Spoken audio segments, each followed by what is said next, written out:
真的要去的话，可以就是避开暑假期间，大部分的话都是想要游行加烟火，这是一个梦幻的行程。要注意一下天气，因为下雨的话，它有可能就不会释放烟火了。再来的话就是官网的查询。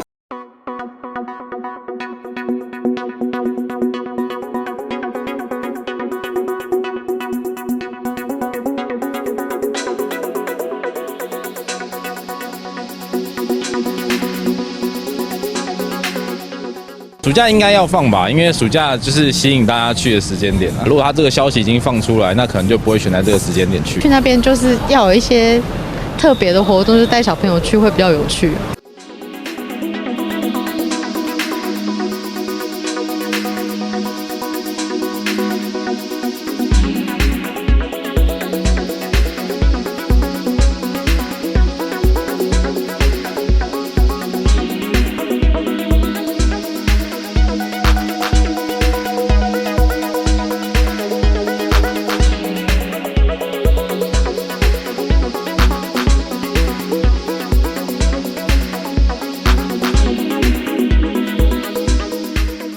如果真的要去的话，可以就是避开暑假期间，大部分的话都是想要游行加烟火，这是一个梦幻的行程。要注意一下天气，因为下雨的话，它有可能就不会释放烟火了。再来的话就是官网的查询。